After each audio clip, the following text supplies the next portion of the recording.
Takulandirani pano pa Samavita YouTube channel ndipo munkhani zathu za msiku lero muli ndine Mike Thompson. Nkhani yathu yoyamba msiku lero ndi yakuti mliri wa Ebola wabukanso mdziko la Democratic Republic of Congo DRC kumene anthu osachepera 15 amwalira. Wailesi ya BBC yati aka ndikachi 16 kuti mliriwo ubuke mdzikoli.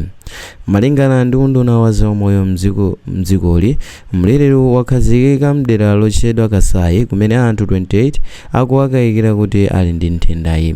World Health Organization yasimikiza zakubuka kwa mliriwo ndipo yati anayi mwa 15 omwalirawa ndi ogwira ntchito zaumoyo.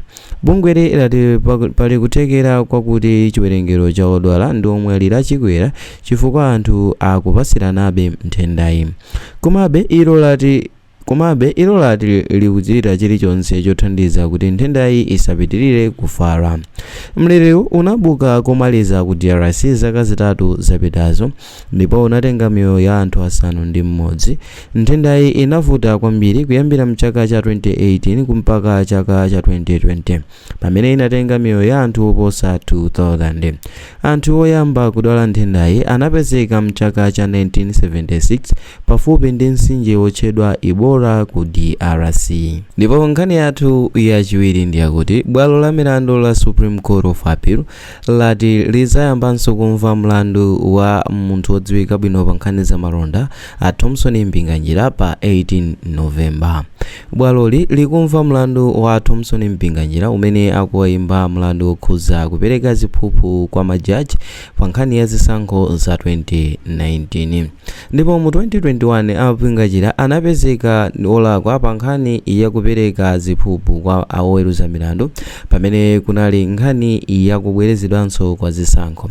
Ndipo iwo adapereka akuti wakuwaganizira kuti amafuna kupereka ndalamazi ndi cholinga choti majaji achite chigamulo chokomera chipani cha DPP. Ndipo m'malo mwake bwaloli linapereka chigamulo chake kuti a Mpinganjira akuyenera kukakhala ku ndende kwa zaka 9. Ndipo mchaka cha 2022 a Mpinganjira adapempha belo ndipo m'malo mwake bwalo la Supreme Court of Appeal lidalola beloyi.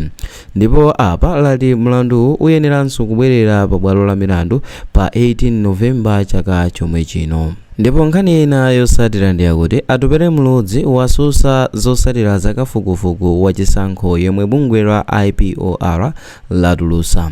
Iwo ati amalawi ndi omwe azaweruze momveka bwino pa 16 Septemba pano. Bungwe la IPOR lati anthu 3 okha pa anthu 100 ndi omwe akuganiza zosasankha amulodzi ngati mtsogoleri wa dziko lino. Ndipo m'mawu ake atupere mludzi pamene amachititsa msonkhano iwo asusa izi ndipo anena kuti lipotili siloona ndipo lipotili ndi labodza. M'malo mwake iwo adapitiriza kunena kuti azaweruze ndi anthu pa 16 Septemba pano. Ndipo tili pa nkhani yokhayokhayo yokhuza ripoti lomwe atulutsa a IPOR iwo akuti masamu awo ayenda motere ndipo amafotokoza kunena kuti a Profesa Alpha Peter Mutharika akufunikira maperesenti 9 kuti akwanise lamulo la 50+1 ndipo Dr. Lazarus Chakwera akufunika maperesenti 19 kuti akwanirise lamulo la 50+1 ndipo akabambe akufunika 44% kuti akwanise lamulo la 50+1. Atupere mludzi akufunika 47% kuti akwanise lamulo la 50+1 ndipo a Joyce Banda akufunika 48% kuti akwanise lamulo la 50+1. Ndipo nkhani yathu yosiriza msiku lero ndi yakuti apolisi ku Kasungu amanga anthu 4 a chipani cha Ford atikamba kuwaganizira kuti akukhuzidwa ndi chiwembu chomwe anachitidwa yemwe akuyimira chipani cha MCP ngati phungu wa dera lapakati pa bomali achikondi Kampachike Chisare. Wofalitsa nkhani za polisi mbomali a Joseph Kachiko wati anthu ndi a Austin Mvura omwe ndi woyankhulira chipani mchigawo chapakati. Shepard Bokosi omwe akuyimira ngati phungu wakumadzulo kwa boma la Kasungu. A Joseph Zimba komanso a Maliko Chiwita. Amvula komanso a Bokosi awamanga kamba kopezeka ndi mipira yokwana 10 yomwe ndi wina mwa katundu yemwe anasowa pa chiwembuchi.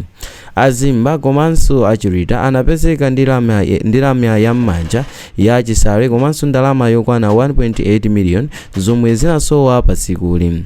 Oganiziridwa awa akuyembekezeka kukaonekera ku bwalo la milandu lero pa 5 Septemba. Okondedwa omvera, apa ndipo pamapeto pa nkhani zathu zomwe tinakukonzerani pano pa Samamveta YouTube channel, ndipo mu nkhani zathu za msiku la lero munali ndine Mike Thompson. Ndipo ngati mwayikonda video chitani like komanso subscribe kuti tithenso kupasirani na mawa video omwe tikhalu konzerani pano pa Samamveta YouTube channel.